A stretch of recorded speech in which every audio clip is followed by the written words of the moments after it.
All right, let's dive into an idea that's, well, a little counterintuitive. What if real power, I mean true power, isn't found in being the loudest person in the room, but in mastering the art of strategic silence? I mean, think about it. This question really gets to the heart of what we're talking about today. We're pretty much all taught to connect loudness with confidence, right? But what if that's a total misunderstanding of where strength actually comes from? So let's kick things off by really breaking down this whole idea of noise, because, our culture seems to celebrate it, but it can be a massive trap. I mean, right from when we're kids, we're pushed to have an opinion on absolutely everything, to shout our plans from the rooftops, and to show how confident we are by just being loud. The message couldn't be clearer. If you want to be important, people have to hear you. But this constant pressure to be on, to perform, it's exhausting, and it can seriously drain your power. And this is where the contrast becomes so clear. The loud person, they're often just reacting. They're chasing approval, and in the process, they're basically putting their insecurities on display for everyone to see. But the silent person, totally different game. They're observing, they're understanding what's really going on, and when they move, it's with intention. They don't have to tell you they're powerful, you just feel it. And really, here's the bottom line. When your sense of self-worth is tied to how many likes you get or how much applause you hear, you're not free. You're a prisoner. You're constantly performing for an audience, and believe me, that is the quickest way to hand over control of your own life. Okay, so if all that noise is a trap, how do you get out of it?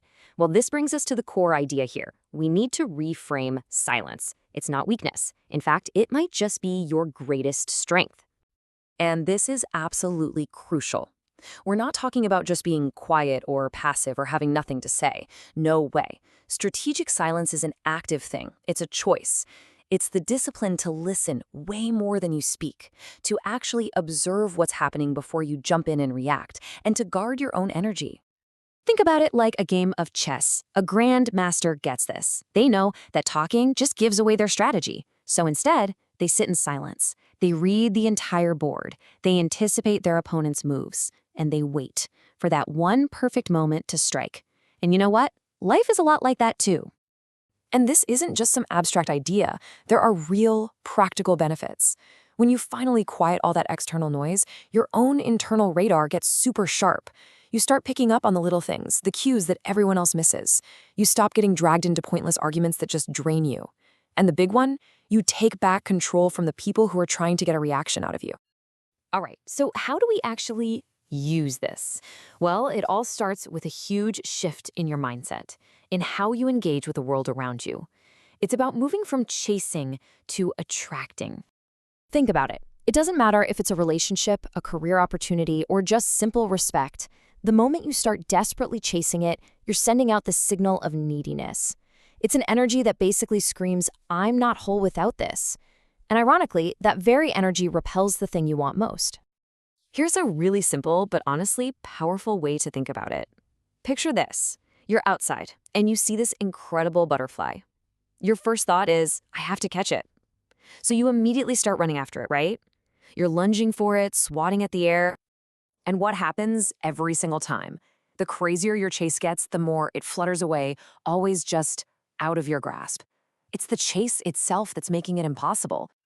But the moment you stop, the moment you just stand still and focus on your own garden, so to speak, it lands so gently right on your shoulder. That's the shift.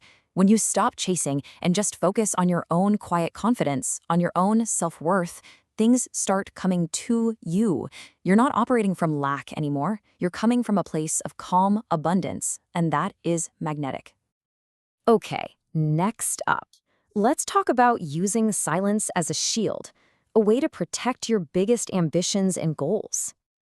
And this is a tough one, but it's so important. Not everyone who smiles and asks about your plans is actually rooting for you. When you announce your big dreams to the world, you're basically inviting everyone to have an opinion. And trust me, not all of those opinions are going to be helpful. Some people, whether they mean to or not, will plant little seeds of doubt or even get in your way. So look, working in silence isn't about being all secretive and mysterious. It's about protecting your vision. It's about keeping your brand new, fragile ideas safe from criticism before they're ready. It keeps your energy focused on doing the work, not explaining the work.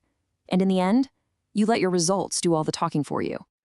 I mean, a lion doesn't have to roar every 5 seconds to remind everyone it's a lion, right? It just moves with this quiet confidence, this certainty. That's the mindset. Real power doesn't need a billboard. People feel it in your presence, and they see it in what you accomplish. Let your results be the roar. Okay, and for our final point, let's get into one of the most potent uses of silence. And that's using your absence to see the truth, especially when it comes to your relationships. It's just human nature, I think. People rarely, if ever, appreciate what's always there. When you're the one who's always available, always reaching out, always making the plans, your presence can stop being a gift and start being an expectation. So what do? Well, first, you just stop. You stop chasing, you stop over-explaining yourself, then you create a little space with your absence. And finally, you just watch. You observe who steps up to fill that space and who just disappears. See, this whole thing is a powerful filter. You're not playing games, you're just creating a quiet space for the truth to show itself. You're giving people a chance to show you what you mean to them without you having to beg for it. Think of your absence like a mirror. It doesn't create any problems in a relationship, it just reveals the ones that were already there, hidden under the surface. It forces people to look at their own actions and see what the connection is really built on, especially when your constant effort isn't there to paper over all the cracks. And that's the question I want to leave you with. It's a tough one for sure, but it's so, so important. By learning to embrace this kind of strategic silence, you're not just getting quieter, you're becoming sharper, more observant, more powerful, and way more in tune with what's actually true. So, what truth will your silence reveal?